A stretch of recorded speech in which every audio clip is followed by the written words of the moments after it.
Hey guys, welcome back to today's video. Today is Monday, June 17th, 2024, and today we are going to be talking about the political fallout of Donald Trump's guilty conviction, making him guilty of 34 counts of felonies, and the true impact and fallout that his campaign has seen over the past couple of weeks following this guilty verdict, and what it means for the 2024 presidential election. Now, Politico and Ipsos decided to do a poll to understand exactly who cared about a verdict like this one, and decided to challenge the narrative that the right wing has been taking onto this, in that the Donald Trump verdict was only going to help him in the polls, in fundraising numbers, and in terms of coalescing support across the country. Right-wing media outlets, and even not right-wing media outlets, picked up the fact that the overwhelming majority of Republicans said fundamentally they were fine having a criminal, somebody who has been found guilty of a felony, as president of the United States. Now, the Republican standpoint on this has been the driving factor into many of the opinion pieces that have shown that President Trump has not lost support amongst his core base. This entire idea here was that Republicans, because they are backing him even potentially further than they were before, that it meant something for the sake of this election. But here today, Politico and Ipsos are to combat that rhetoric and understand the true impact of what we see nationally, and why maybe, just maybe, looking at just the Republican crosstabs in polls like this one actually does a disservice into understanding the outcome of this election. What we're going to do is take a look at the polling that they've decided to show us in bullet points, taking a look at some of the data that they have compiled, because there are certainly some very interesting takeaways from it. And so what we're finding here is that at the first baseline, Donald Trump's conviction is fundamentally an electoral liability. We said this from the very beginning, but Republican outlets really tried to combat this narrative in saying that it was only going to bring support for him across the country. And a lot of the metrics that we saw were the ones where we saw that roughly 30%, 25 to 30% of this country had self-identified that they were more likely to support Donald Trump after the outcome of this verdict here. We also see here that according to Politico and Ipsos, it says roughly 17% of respondents say that Donald Trump's guilty verdict makes them more likely to support Trump. And it was these portions of the polls that were being stripped away from this as a major headline that some voters were out there more likely to vote for Trump because of this conviction. But here's the newsflash on this. It doesn't really matter how much more likely Republicans that were already going to support Donald Trump are to vote this time around. They were already going to vote for Donald Trump, and the idea that these voters are somehow being swayed by this conviction in an honest sense is just simply false. This is not going to make an impact on the election. This 17% of respondents is a fraction when you break it down compared to independents. When you look at Democrats, there are practically no Democrats, no independents that are looking at this conviction and saying, I am now voting for Donald Trump. On the other side, though, what they find in this poll is that there are, in fact, independents, a sizable chunk of them who say that they are less likely to support Trump because of the conviction. Now, a bit of a silver lining here for Donald Trump is that the plurality of voters here, 38% overall, and roughly 38% overall said that their likelihood to vote for Donald Trump is really unchanged by the conviction. And honestly, that makes a lot of sense. There are certainly a number of Democrats and independents and Republicans out there that say this has no impact on me. But at the same time, 1 in 3 independents say this conviction makes them less likely to support Trump. Just 12% of them say it makes them more likely to support Donald Trump. And so that's really where he finds a huge problem, in that independents, just at baseline, do not want to back Trump overall. I mean, they do not want to back him in the way that they would have had he been not convicted, had he been found innocent, or maybe a hung jury, whatever it might be, right? There were so many different avenues that this court case could have gone, but being found guilty on 34 counts by an independent jury of your peers really goes to show just exactly how bad this was for President Trump, just exactly what this conviction was and means for him in terms of felony status, whatever it might be, and independents are picking up on that. On the second point here, they say that Donald Trump's conviction could drive voters away from him. Again, combating that narrative that it was in fact driving voters to him. That's just simply not the case here. And while there's certainly, and they acknowledge this, certainly are issues like the economy and immigration that are very, very important to issues here, it also shows us that 21% of independents say that Donald Trump's conviction not only makes them less likely to support him, but matters to their votes. There are voters out there that say, Donald Trump, I'm less likely to support just simply because of this conviction, right? I'm less likely to support because of the fact that he is a convicted felon, but it's not something that I am, actively weighing overall as my prime and driving factors for why I vote. But you are finding that 21% say that this conviction absolutely matters to their vote. They're ranking it on things like the economy and immigration and healthcare and, whatever it might be. There are so many different ways that people group in all of their issues. And for a sizable chunk of independents here, they are saying that the conviction matters to them as well. And I think that's really a big problem for Donald Trump, in that if anybody is really thinking about this from a standpoint of just Donald Trump as a convicted felon, the connotation there is almost very, very negative. There are very few independents out there that say that this is something that is a value add to a ticket, right? It isn't something that is actually, going to make sense for the future of the nation, according to them. And that's exactly the reason why he loses support when you're looking at some of these things. Convictions, of course, are important to independents. They're important to Democrats here. But I do think, too, what is very interesting is that, again, the numbers that might be insinuating that Donald Trump is in fact gaining support because of this conviction is almost primarily coming from Republicans. I mean, you're seeing here that the total is roughly 6% of those who say the conviction is important to how I will vote and also now are more likely to support him. 0% from Democrats, 13% from Republicans there. 5%, just 5% amongst independents. Then, when you take a look at those who say conviction is not important to how I will vote, 11% total are more likely to support. 10% are less likely to support. And so it looks like, okay, for the people who are brushing this off and saying that the conviction is not so important to me, that's 28% here that you find that are voting for the Republicans that are more likely to support. So 28% more likely to support amongst Republicans where the conviction is not important to how they're voting. So maybe they're voting on issues, again, like the economy, the southern border, foreign policy, whatever it might be driving Republicans to vote for Donald Trump. If they're not valuing in the conviction, they are also more likely to support him because of it. And so it's really interesting to see where these numbers are really being driven from. Who is the base of voters out there that are saying, I'm backing Trump because of this conviction? It is almost always Republicans. And so that's why we need to take a step back when we see narratives like those. It reminds me a lot of the 2020 election conversation, where we see almost a third of Americans still believe the 2020 election result was fraudulent. This was a piece here from June of 2023.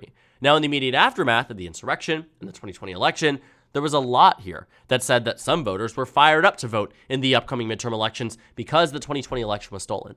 Well, do you know who was fired up to get out to vote? Not Democrats, not independents, at least not on this issue, because obviously the Dobbs v. Jackson decision really changed up everything, but it was Republicans. And yet, we saw piece after piece talk about how there were subsections of this country that saw the 2020 election in their eyes being stolen as a reason to turn out to vote. And yet it was the same exact voters that were already going to vote and already going to vote Republican. That is the problem with headlines like those. And while I don't take specific issue with this one from NBC News, I think it actually just summarizes it plainly put. Almost a third of Americans still believe the 2020 election result was fraudulent. But the takeaways from numbers like these that we saw that were quite insufferable, if I'm being honest, over the 2 years from the 2020 election to those November midterms in 2022, it was exhausting having to refute points like those, because what it meant was that there was being, all of this discourse in an entirely useless sense, right? It was not necessary, didn't contribute anything. And I think that's what Politico and Ipsos are really trying to combat here too, in that there is a genuine political fallout of Donald Trump's conviction. And it should not be lost in the weeds, because it makes everything else more difficult to predict and understand when there's this idea that is not rooted or grounded in any reality that Donald Trump has somehow gained support because of this conviction, because that is just simply not the case. And so when you take a look, too, at some of the more silver lining parts, too, they mentioned this as a silver lining for Trump, is that many Americans do remain skeptical of the verdict, but it still isn't a majority. The plurality say that the result was a fair and impartial judicial process. 32% disagree. Amongst independents, still, 46% say that the result of the verdict was a fair and impartial process.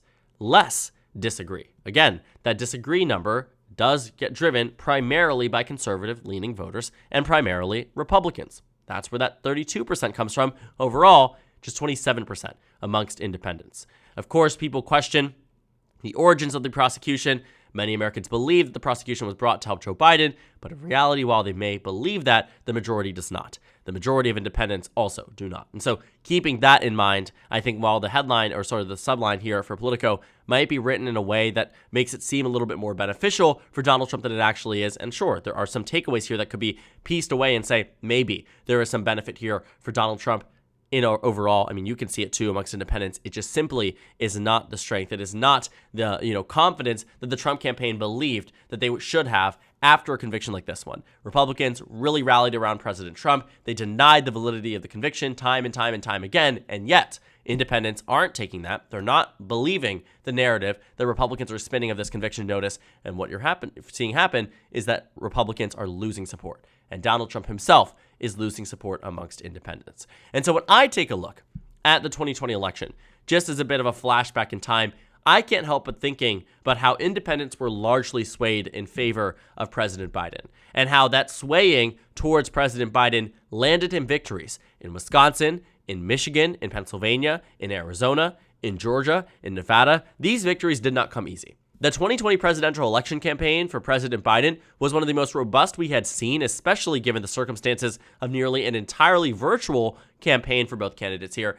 This was a new type of election. It was one that we had never expected to see in our lifetimes, and Joe Biden and his campaign tapped into it correctly. And so what they did there was they painted a narrative around Donald Trump. They capitalized on failures in COVID policy. They capitalized on failures in response to the resurrection of Black Lives Matter as a movement. I mean, we saw so many different pitfalls for President Trump from the 2020 election that I think we can point to and say, that's why he lost. That's why he lost. That's why he lost. But in totality, it was everything. And it was this narrative that was being threaded very carefully by the Biden campaign and by national Democrats to paint Donald Trump's presidency out to be a failure. It's the same thing the Republicans are trying to do for Democrats and Joe Biden right now. But the problem for them right now is that because they're back in this question of Joe Biden and Trump, they've been told these things on both ends. Biden is a failure. Trump is a failure. Now it's about things that could be stark differences between them when a lot of it is sort of meshed together. A lot of it has sort of been, it's one and the same. These are two political parties. I mean, you're seeing a lot of discourse around that, very reminiscent of the 2016 presidential election. But you know what does change people's minds? When one former president of the United States of America, the only in history, is found guilty of crimes, becomes a convicted felon, not on 1, 2, 3 counts, but 34 counts.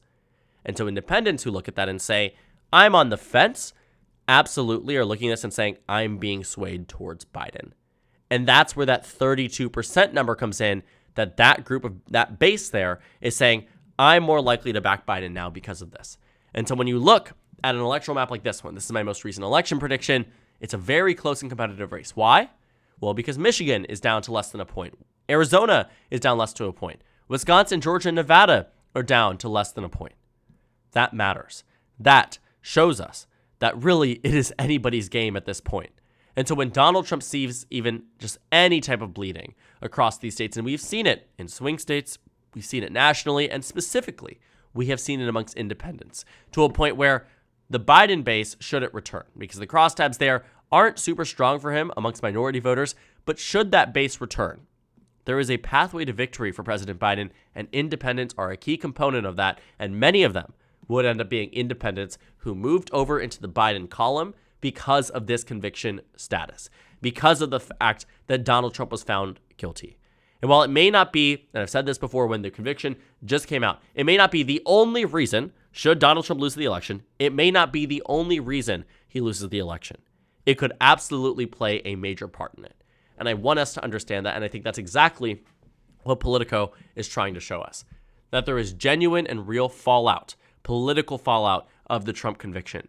It stands in direct contrast with the law and order candidacy that Donald Trump ran on in 2016, ran for re-election on in 2020. It stands in direct contrast with any and everything that Donald Trump has said on criminal proceedings. Lock her up turned to lock him up. This idea of law and order turned into a convicted felon being the Republican nominee for president. There are so many different ways that this has now undermined his credibility. And independents notice that. And they are swaying in favor of President Biden. I do think, though, that things are very young, right? This conviction, this status here, has been alive for less than a month. This convicted felon, status here for Donald Trump is something that maybe we could see reversed by the time we reach November. But equally, this is something that will be a lingering thought. And as Donald Trump enters into more and more court cases, and there are more conversations around what's next for President Trump, what's next, what's going to be coming up on the judicial standpoint, it will remind voters time and time again of this status here that makes him the first president ever to be a convicted felon. And that is his problem. And independents are showing it. Politico is sounding the alarm bells. And right now, the Trump campaign seemingly is very, very confident. But there is time for things to change in favor of President Biden. And it looks like it all starts with independents following that guilty verdict that Donald Trump received. So thank you guys so much for watching this video. Make sure to comment down suggestions below. Subscribe on the left if you haven't already, and check out the Instagram and Twitter. At the bottom left of the screen, there's also a Discord server for you to go ahead and join. On the screen, there's a video you can watch and then a playlist from my 2024 presidential election analysis videos. Again, thank you guys so much for watching, and I will see you all later today.